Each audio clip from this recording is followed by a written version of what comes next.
How often does the council meet?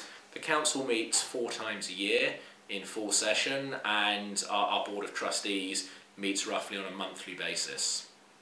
And what was the last, in the last meeting at the council, what were the issues that were being addressed and discussed? Well, the council actually met a couple of weeks ago in the Jewish Museum building in Camden Town, which is particularly appropriate as the Jewish Museum has just become a new member of the council. We spent some time in particular looking at some interim findings from our Community Vitality project.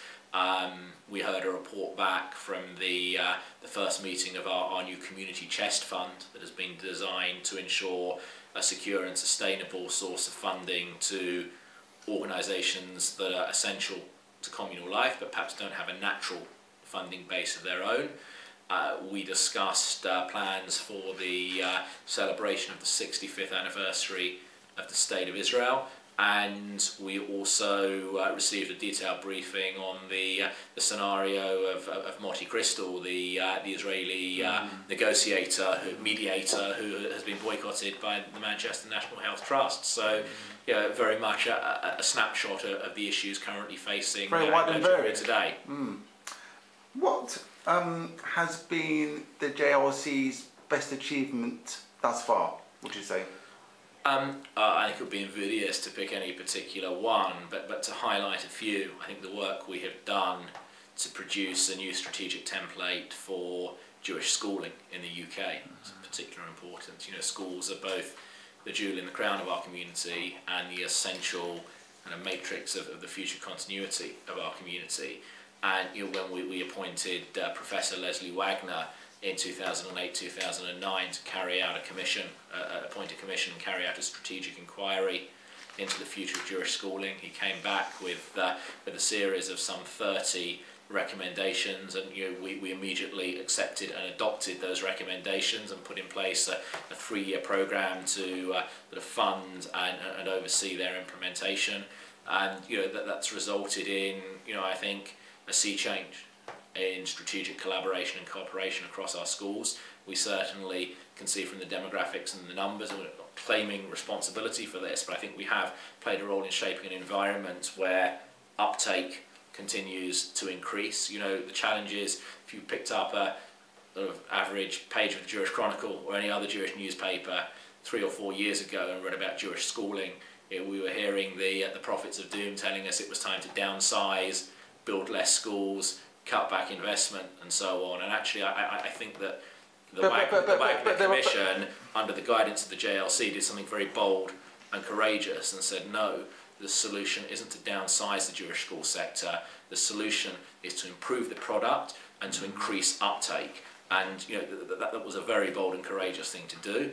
Nevertheless, we did it, and 3 years on, we're in the process of forming a permanent agency, as I mentioned earlier, to oversee strategic planning across the sector. We see, you know, last week, the government announced the go-ahead and funding for 3 new Jewish schools, a secondary school in Leeds and 2 primary schools in the northwest London area. And so I think we certainly see the work on Jewish schooling as a success. Much more recently, the report that we've just produced on the role of women in Jewish leadership is something of critical importance. You know, as our community continues to sort of remain demographically and numerically where it's at, we can't afford to have a scenario where 50% of the potential talent pool, where 50% of the potential future leadership isn't harnessed. And I think that the reaction to that report has been overwhelmingly positive. The fact that the chief executives of all of our member organisations have agreed to move forward and work with us to implement the findings of that report is critical. And I think that it may not be immediately obvious at the time of publication, but this is a document that will have enduring and lasting impact on the leadership cadre of our community moving forward. Does the JLC recognise a problem when some Jewish schools are not able, will have to accept non-Jewish students? Well, I think we recognise a reality. We recognise a reality that if we wish to maintain the breadth and variety of Jewish schools that we currently enjoy in the community, if we want to continue to enjoy the fantastic levels of government funding and support for Jewish schools. And certainly when I talk to colleagues in American Jewry or South African Jewry, we tell them that not only does the government pay a significant amount of the capital of establishing new Jewish schools, but also within the state sector takes on the burden of the bulk of the revenue funding, they're astounded and astonished. And I think if our community had to fund the Jewish school system itself, as in the case with most diaspora communities, we would not know what has hit us.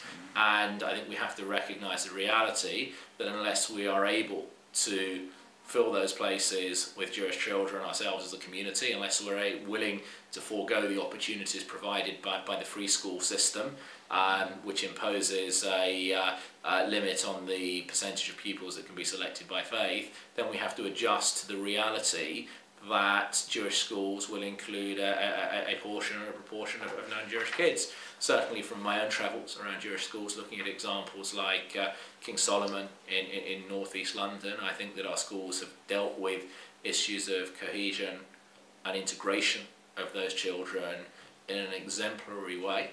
And I think that as long as we recommended in our report back in 2008-2009 that the Jewish school sector would have to sort of plan and provide for this set of developments, and I think by and large, where it's relevant and where it's necessary, our schools have been successful in doing that. How is the general public, the Jewish public, made aware of the JLC and its work, and how can you increase its awareness? I think it's a very interesting question. When the JLC was first set up, we did the opposite of what most Jewish organisations do. We didn't embark in a large-scale public awareness campaign across the Jewish community, taking credit for developments and achievements. At the end of the day, the JLC is a coalition, it's a membership body, and we took the view that our core audience was the leadership of our member organisations. And those were the people we communicated with, and by and large, those were the organisations through whom we delivered our success. For our first 5 or 6 years of development, we spoke exclusively through our members and largely sought to avoid public profile other than in very exceptional circumstances. We put our head above the parapet when it came to fighting the academic boycott, when it came to Salute to Israel and events which were top line and needed a clear, visible show of leadership from the leadership.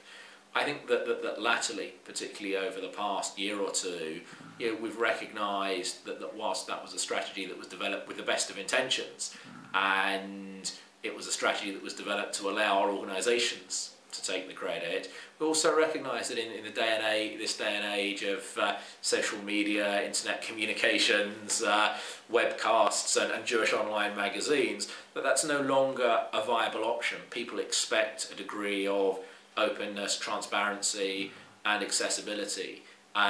So we now have the traditional communication mechanisms that one would expect. We have a very detailed website at www.thejlc.org.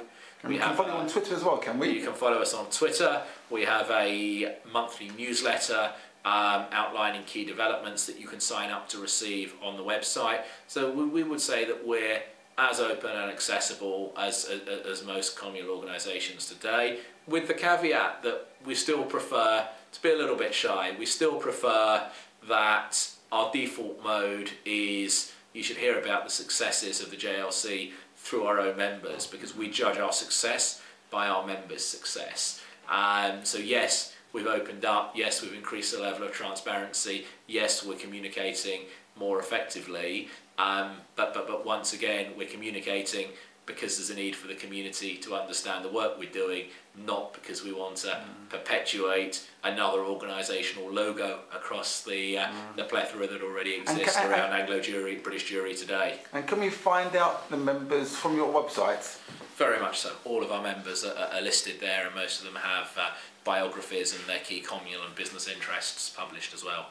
And finally, maybe between now and 2 years' time, there's a real possibility of having a British Jewish Prime Minister. Do you think this would be a good thing for Britain and a good thing for the Jewish community? I think that the idea of British Jews being at the heart of contributing to British public life is something that has always flowed through the veins of our community. I think that British politics is very different to American politics. Politicians don't tend to wear their religion on the sleeves in the same way, and I think it will be the view of most of our member organisations that the religion or ethnicity of any particular Prime Minister should be irrelevant to their ability to discharge their duties and do their job. But in terms of the principle of Jewish engagement in British political life and British public life, that can only be a good thing. We recently published a report, I have a copy here, The Big Society and the UK Jewish Community, that outlines and showcases, both historically and in a more contemporary sense, the role that Jews have played in broader public life, and it's something of which our community should be very proud.